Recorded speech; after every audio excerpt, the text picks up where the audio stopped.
Assalamualaikum teman-teman. Hari ini kita belajarnya melalui video ya, karena ada halangan untuk kita berjumpa oleh virus corona. Jadi kita harus melihat dan menonton video dan mendengarkan materi. Assalamualaikum anak-anak. Halo, selamat pagi, siang, sore, dan malam. Selamat datang kembali di video pelajaran oleh Meja Guru Indonesia dengan Fadian Cahyalanti di sini. Oke, seperti biasa, boleh dong klik tombol suka atau like di bawah jika kamu menyukai video ini, dan klik tombol subscribe, juga klik tombol lonceng notifikasi agar kamu tidak tertinggal video-video pembelajaran dari channel Meja Guru Indonesia. Oke, nah kita mulai seperti biasa intronya, yuk.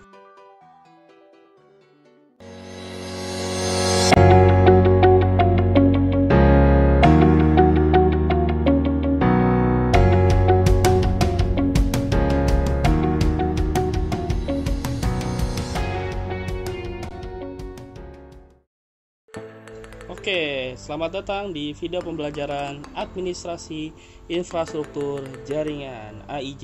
Ya, sudah sekian lama kita membahas AIJ untuk Cisco Packet Tracer, dan sekarang kita kembali ke teorinya. Apakah yang akan kita bahas?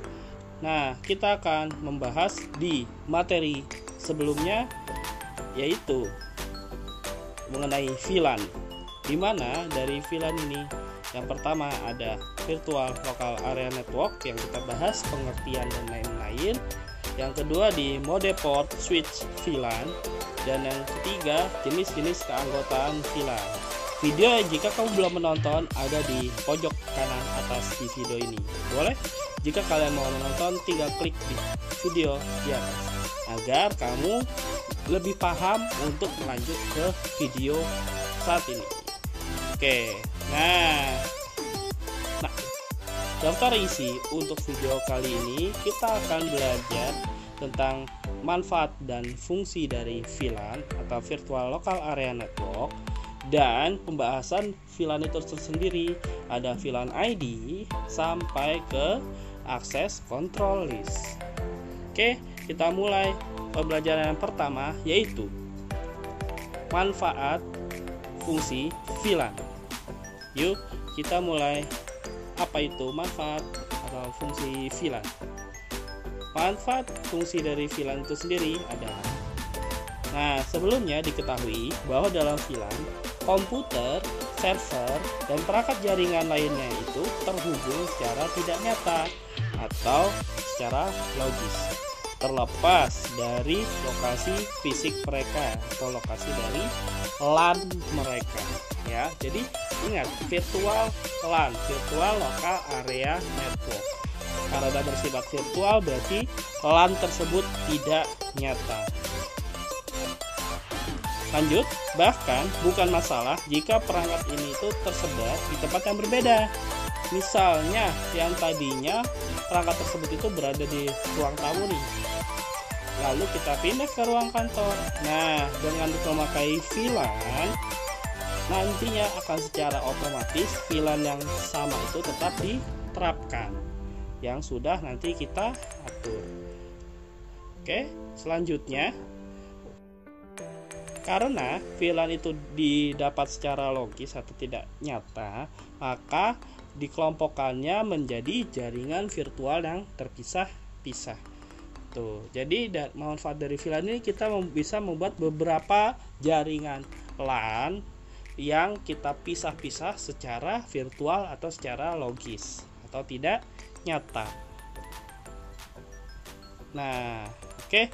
Sekarang tujuan dari VLAN, yaitu yang pertama adalah meningkatkan keamanan jaringan. Ya, jadi tentu saja nanti di VLAN ini, karena dia dibatasi oleh jaringan virtual yang berbeda jaringannya, maka kita bisa meningkatkan keamanan jaringan tersebut. Yang kedua adalah manajemen lalu lintas pada jaringan. Ya, jadi kita bisa lebih efektif untuk mengelola lalu lintas jaringan yang dikelola oleh switch manageable. Yang ketiga adalah membuat jaringan itu lebih sederhana. Jadi dengan hanya satu perangkat, kita tidak memerlukan banyak perangkat, dan dari satu perangkat itu kita bisa membuat jaringan-jaringan secara terpisah dan lebih sederhana pemanfaatannya. Tentu saja karena tidak banyak perangkat yang diperlukan, tentu saja ini akan mengurangi biaya karena dibuat secara tidak nyata atau logis. Jadi hanya perangkat switch yang membutuhkan VLAN, nanti dari switch itu akan mengelola jaringan virtual LAN tersebut. Oke, nah kita akan membahas lebih rinci materi virtual local area network atau VLAN ini. Nah, yang pertama ada VLAN ID, standar IEEE 802.1Q, VLAN tagging, VLAN virtual trunking protocol, VLAN trunking, dan akses control list. Nah, ini 6 yang akan kita pelajari di pembahasan virtual local area network VLAN ini. Oke, kita bahas yang pertama, yaitu VLAN ID. VLAN ID, identitas yang diberikan pada VLAN itu adalah berupa nomor identitas pada VLAN ID tersebut, agar VLAN tersebut ditandai lebih mudah dikenali dan lebih mudah dikonfigurasi. Ya, jadi VLAN ID adalah identitas yang diberikan pada VLAN tersebut yang lebih mudah dikenali dan lebih mudah dikonfigurasi. Tentu saja dengan adanya VLAN ID ini nanti kita bisa mengelompokkan beberapa peralatan jaringan yang terhubung pada switch, entah itu komputer, laptop yang terhubung pada switch. Lalu yang kedua, VLAN ID itu diatur pada tiap port pada switch dan dikelompokkan pada segmen jaringan yang berbeda. Nah, maksudnya segmen jaringan yang berbeda ini adalah, jadi kita bisa menggunakan IP address yang berbeda segmennya, baik kelas A, kelas B, ataupun kelas C. Misalnya seperti di jaringan A kita membuat 192.168.1 sekian. Dan di jaringan B dengan menggunakan VLAN kita bisa mengelompokkan misalnya 198.170.20 sekian. Itu segmen jaringan yang berbeda yang bisa kita atur tiap port pada switch menurut VLAN ID yang kita kelompokkan. Nah, di sini ada dua pengelompokan atau range ya dalam menentukan nomor identitas dari si VLAN ID, yaitu adalah yang pertama default ID 1002 sampai 1005, normal range bisa kita katakan 2 sampai 1001 atau 1 sampai 1005 bila default ID-nya itu ikut. Dan yang ketiga adalah extended range dari 1006 sampai 4094. Oke, kita bahas yang pertama dulu adalah default ID-nya dulu. Yuk, kita bahas. Nah, default ID merupakan VLAN ID yang sudah diatur sebelumnya atau sudah ada secara default, atau secara sebelumnya itu dari pabrikan sudah ada dan tidak dapat dihilangkan karena VLAN ini sudah diatur di perangkat switch secara default. Dan yang kedua, VLAN ID default itu terdiri dari VLAN ID dengan nomor 1, 1002, 1003, 1004, dan 1005. Jadi VLAN ID default ini sudah diatur di switch dengan ketentuan nomor-nomor yang sudah disebutkan tadi. Dan yang ketiga adalah VLAN ID dari 1002 hingga 1005 dicadangkan untuk jaringan LAN yang menggunakan fiber optik pada token ring dan fiber distributed data interface atau FDDI, VLAN di fiber optik. Nah, untuk LAN yang menggunakan jaringan kabel UTP atau jaringan biasa, default VLAN ID-nya adalah 1, hanya angka 1 saja. Oke, kita lanjut untuk menerangkan yaitu normal range. Kita akan membahas normal range. Hal yang perlu kamu ketahui ketika menggunakan normal range atau VLAN ID yang jaraknya normal adalah: yang pertama, banyak digunakan pada jaringan berskala kecil hingga menengah, atau jaringan yang kamu pakai di rumahmu jika mempunyai banyak komputer, atau jaringan yang kamu pakai di sekolah kamu, jaringan LAN-nya, hingga mungkin di jaringan skala RT atau RW. Yang kedua, VLAN ID default itu termasuk dalam normal range. Normal range-nya VLAN ID default itu juga termasuk. Yang tadi disebutkan bahwa dari 2 sampai 1001 jika VLAN ID default tidak termasuk, maka jika masuk ke dalam normal range, maka bisa dikatakan ID-nya itu dari 1 sampai 1005. Yang ketiga, konfigurasi VLAN itu disimpan di memori internal switch pada database VLAN yang biasanya bernama VLAN.net. Nah, memori internal switch inilah yang nantinya akan menyimpan konfigurasi VLAN. Yang keempat, VLAN Trunking Protocol atau VTP yang nanti akan kita bahas di slide selanjutnya, untuk mengontrol VLAN yang bekerja pada normal range VLAN tadi yang disimpan pada database. Jadi memori internal switch selain menyimpan konfigurasi VLAN juga menyimpan VLAN Trunking Protocol.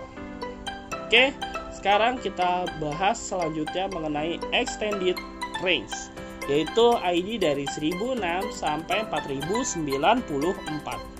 Hal yang perlu diketahui untuk VLAN ID jarak yang diperpanjang atau extended range adalah: yang pertama, memiliki fitur yang lebih sedikit daripada VLAN normal range, seperti tidak bekerjanya VLAN Trunking Protocol atau VTP.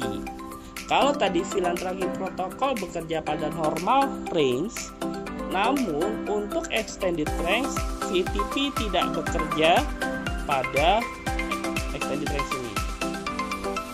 Yang kedua, konfigurasi extended range disimpan pada NVRAM, berbeda dengan normal range tadi disimpan pada memori flash.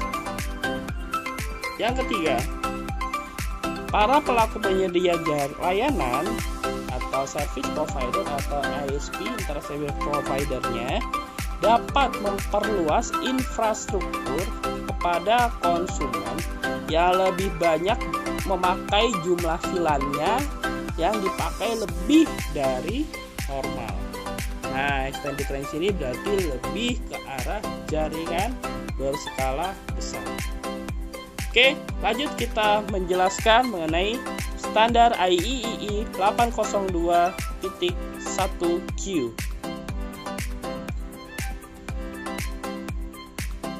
Nah, sering disebut .1Q atau .1Q dalam kurung itu, yaitu standar jaringan VLAN pengembangan dari IEEE 802.1 pada jaringan Ethernet.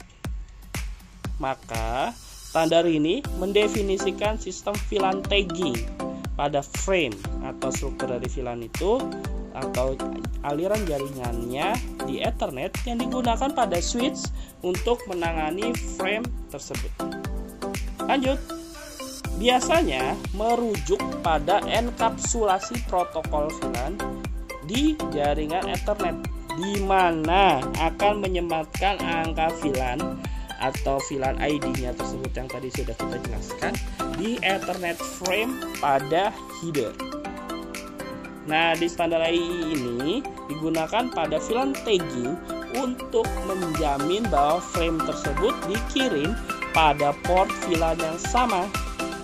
Ya, jadi menjamin nih bahwa VLAN tersebut, frame tersebut akan diantar ke VLAN yang sama demi menjaga kebocoran data gram antar berbeda VLAN. Ya, ya. Jadi standar ini sudah sangat diterapkan pada VLAN. Oke, bahasan selanjutnya mengenai VLAN tagging. Apakah VLAN tagging itu? Kita bahas bersama-sama. Dalam bahasa Indonesia dinamakan penandaan VLAN, yang sesuai namanya adalah teknologi pada switch yang berfungsi mengidentifikasi kepemilikan paket pada tiap-tiap VLAN. Jadi VLAN tagging atau penandaan VLAN akan mengidentifikasi kepemilikan paket-paket tersebut. Jadi paket ini mau ditujukan ke VLAN yang mana, ke VLAN yang mana, dan ke VLAN yang mana. Yang kedua, cara kerjanya nih, yaitu dengan menempatkan pada frame ketika mencapai port pada switch yang diaktifkan mode aksesnya, dan port tersebut merupakan anggota dari VLAN tersebut. Tuh. Jadi VLAN tagging ini adalah menempatkan si frame-nya itu atau aliran data VLAN-nya untuk mencapai port yang diaktifkan mode akses dan merupakan anggota VLAN. Misalnya, kalau frame-nya dari VLAN ID yang VLAN 30 misalnya, tentunya akan menuju VLAN 30 yang portnya diaktifkan mode aksesnya dan anggota dari VLAN tersebut. Selanjutnya, port pada switch yang memiliki fungsi trunk. Frame tersebut dapat keluar dari switch satu menuju switch yang lain. Tuh. Dengan adanya trunk yang nantinya akan kita bahas, dengan VLAN tagging ini yang sudah ditandai kepemilikannya bisa keluar dari switch satu ke switch lain dengan trunk. Oke, lanjut. Bahwa metode tadi memungkinkan setiap switch memiliki kepemilikan frame VLAN dan dapat ditujukan frame tersebut ke port akses VLAN yang sesuai atau ke port trunk pada VLAN. Tuh, jadinya frame tadi atau aliran akses jaringan VLAN-nya itu kita bisa langsung menuju di mana port akses VLAN yang portnya sudah diaktifkan mode aksesnya tadi, VLAN mana yang sesuai. Misalnya mau VLAN ke 30 ya ke VLAN 30 yang sesuai anggota VLAN-nya. Atau misalnya kita mengalirkan ke port trunk pada VLAN tersebut yang dikonfigurasikan di switch. Selanjutnya, terdapat 4 perbedaan teknologi pada VLAN frame tagging, yaitu yang pertama, Inter-Switch Link atau ISL yang dimiliki oleh Cisco. Nantinya akan sering kita pakai pada Cisco Packet Tracer. Yang kedua, IEEE 802.1Q sebagai standar industri IEEE dalam hal VLAN frame tagging. Tuh, jadi kalau kita tidak memakai switch yang dimiliki oleh Cisco, switch yang selain memiliki standar IEEE 802.1Q. Yang ketiga, LAN emulation atau LANI yang digunakan untuk berkomunikasi dengan banyak VLAN melalui jaringan asynchronous transfer mode. Yang keempat, 802.10 atau FDDI yang tadi kita jelaskan sebagai protokol untuk mengirimkan informasi VLAN melalui FDDI fiber optik atau VLAN yang menggunakan kabel fiber optik tadi atau FDDI. Oke, itu pembahasan mengenai VLAN tagging. Selanjutnya kita membahas mengenai virtual trunking protocol. Yuk kita bahas virtual trunking protocol.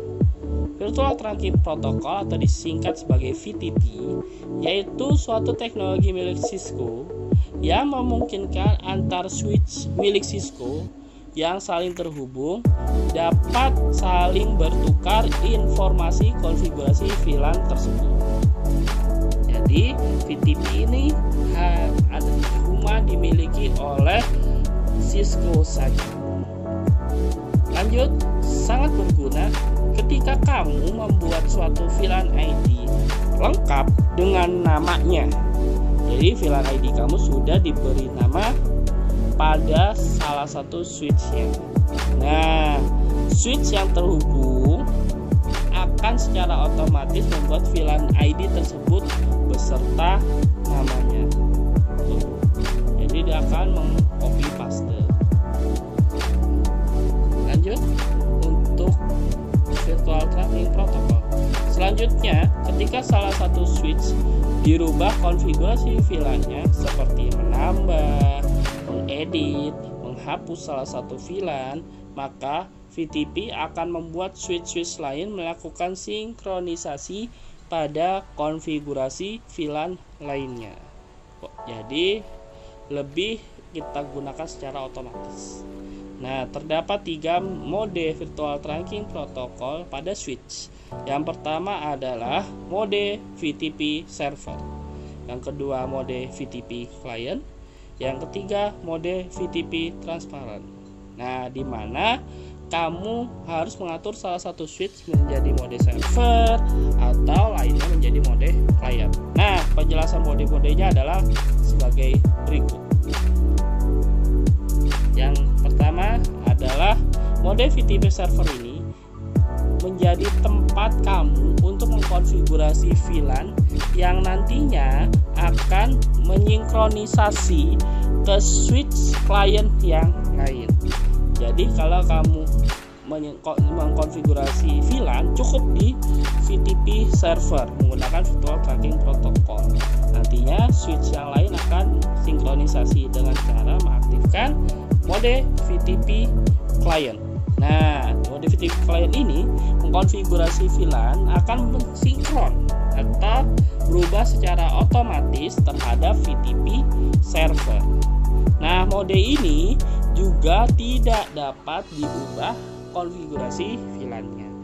Ya, mau nggak mau kita harus mengubah konfigurasi VLAN itu pada VTP server yang nantinya VTP client akan tersinkron secara otomatis. Yang ketiga, mode VTP transparent, di mana switch tetap saling bertukar konfigurasi VLAN namun tidak ikut melakukan sinkronisasi konfigurasi VLAN. Nah, ini 3 mode virtual trunking protokol pada switch. Oke, selanjutnya kita akan membahas VLAN trunking. Apakah itu VLAN trunking? VLAN trunking adalah protokol yang digunakan saat ini nih dari VLAN trunking, yaitu tadi kita sudah sempat bahas IEEE 802.1q dan Cisco ISL. Nah, biasanya sekarang ini kita lebih praktek menggunakan Cisco Packet Tracer menggunakan protokol VLAN trunking Cisco ISL. Selanjutnya, jadi perlu diperhatikan saat menghubungkan beberapa switch lewat sebuah trunk. Perlu dipastikan bahwa kedua switch itu terhubung pada VLAN trunking yang mempunyai protokol VLAN trunking yang sama. Ya, ISL dari Cisco dengan ISL dari Cisco, atau standarnya non Cisco 802.1q dengan 802.1q. Jadi ya, switch Cisco dengan switch Cisco, switch merek lain dengan yang merek lain. Selanjutnya, dengan VTP, VLAN lebih sangat bagus dan mudah diatur antar switchnya dan sangat membantu akurat dalam mendukung manajemen jaringan. Jadi dengan VLAN ini ya kita bisa lebih mudah VTP-nya kita atur pada VLAN agar bisa lebih mudah mengatur di antar switch dan lebih sangat membantu. Nah, tapi VLAN ini dianjurkan pada skala yang sangat kecil, yaitu kurang dari 100 user saja. Oke, pembahasan selanjutnya mengenai access control list. Yuk kita bahas apa itu access control list. Access control list yaitu ada pengertian access control list, jenis-jenis access control list, fungsi dari access control list, cara kerja access control list, dan terakhir adalah kelebihan dan kekurangan access control list. Yang ini akan kita bahas pada pembahasan virtual LAN access control list. Kita bahas dulu. Pertama adalah pengertian access control list. Nah, disingkat menjadi ACL untuk access control list, yaitu mode selektivitas atau pengelompokan terhadap paket-paket data yang dikirimkan pada alamat yang dituju. ACL ini sangat-sangat membantu dalam lalu lintas jaringan. Yang kedua, ACL bisa kita praktekkan atau implementasikan pada keamanan jaringan, di mana paket jaringan yang harusnya memiliki kriteria yang sesuai dengan aturan keamanan pasti diperbolehkan untuk melintas. Nah, dengan adanya ACL, paket yang tidak sesuai dengan aturan keamanan tersebut tentunya akan ditolak. ACL atau Access Control List dapat berisi IP address, MAC address, subnet MAC, atau port yang diperbolehkan maupun ditolak untuk melewati jaringan sesuai aturan keamanannya. Oke, sekarang itulah pengertian dari access control list yang akan kita tahu. Lanjut kita ke jenis-jenis access control list.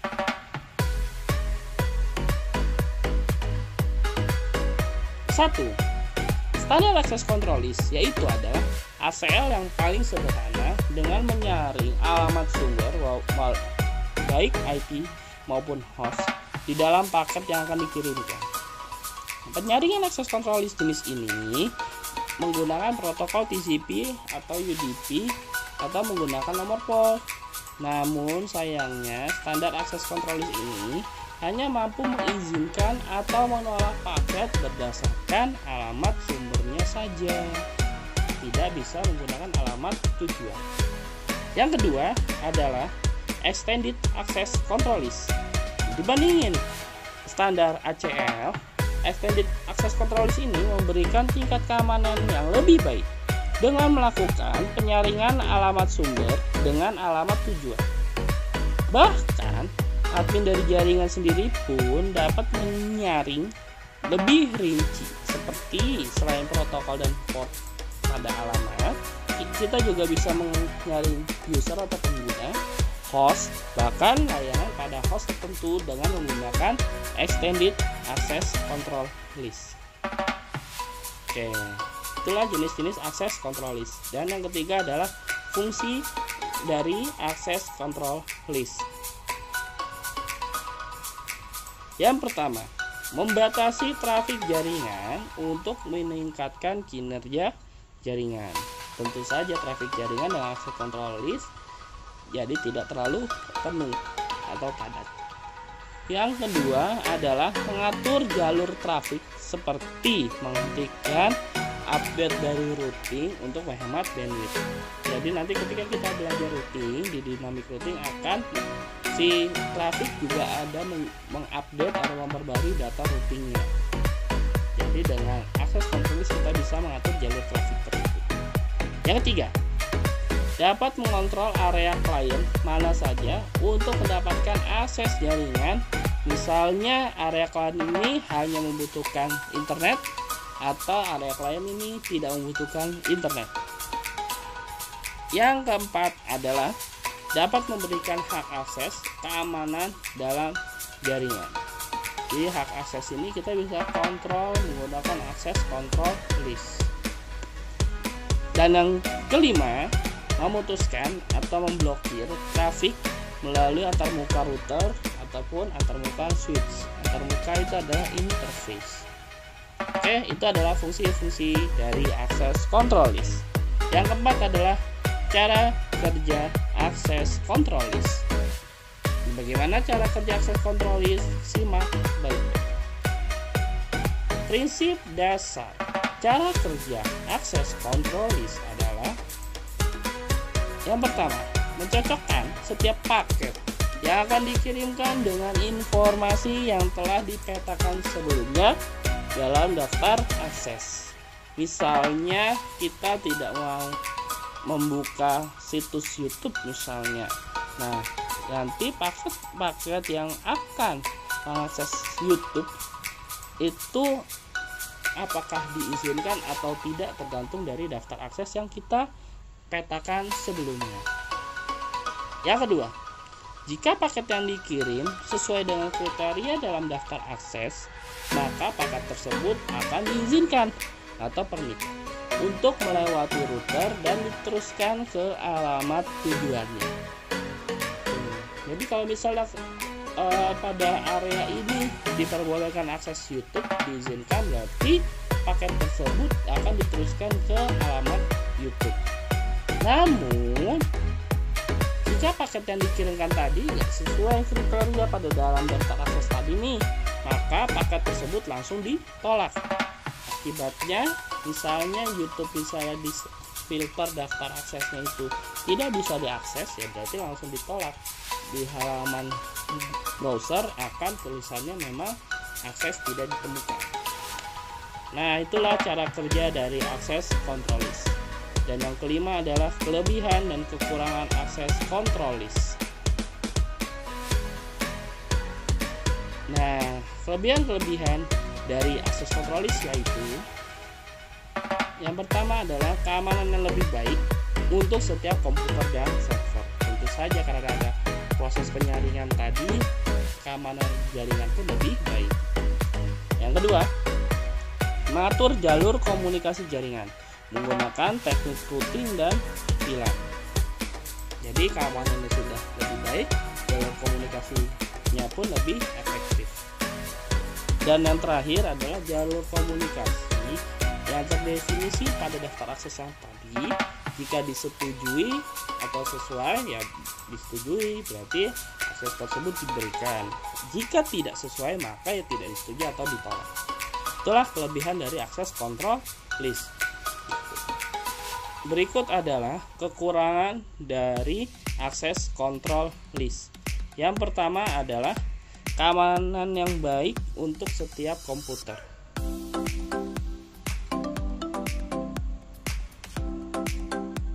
Berikut adalah kekurangan dari akses control list. Yang pertama adalah komunikasi untuk setiap komputer itu terbatas atau dibatasi. Ya, jadi kalau misalnya ada kita sebagai pengguna jaringan ya mungkin merasa kita komunikasi jaringannya dibatasi, ya memang demi pembatasan atau efektivitas dari lalu lintas jaringan. Yang kedua adalah implementasi dan konfigurasi ACL itu membutuhkan waktu yang cukup lama karena melibatkan struktur komunikasi router atau switch. Jadi untuk konfigurasi ACL kenapa harus lama? Karena biasanya kita harus mendaftar akses-akses mana yang akan kita berikan atau tidak. Nah, sekarang kita belajar hal-hal apa sih yang perlu kamu tahu tentang manage switch. Nah, manage switch ini adalah yang nantinya akan berperan penting dalam VLAN. Yuk kita pelajari apa itu manage switch. Manage switch adalah switch dengan harga yang tinggi yang dapat diatur atau dikonfigurasi kemampuannya atau manage dikarenakan adanya sistem operasi di dalam switch tersebut. Ini disebut manage switch. Selanjutnya, switch yang banyak digunakan untuk saat ini mungkin adalah merek Cisco Switch Manageable yang dapat kita praktekkan nanti melalui aplikasi Cisco Packet Tracer.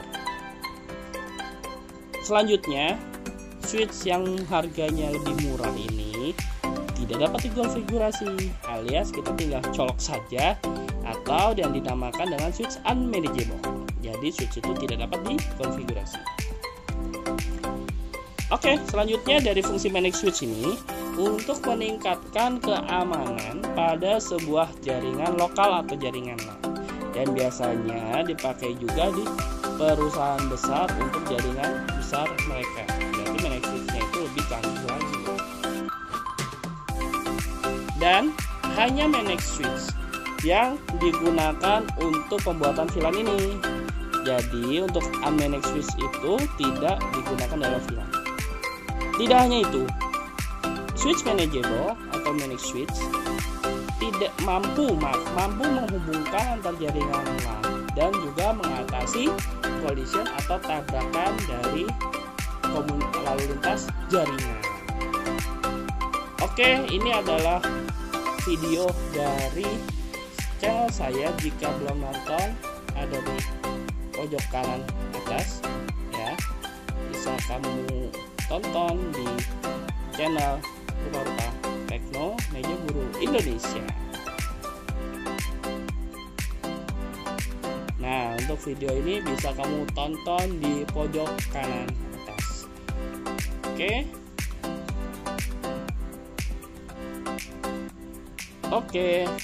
Terima kasih. Sampai di sini untuk pembelajaran VLAN kali ini.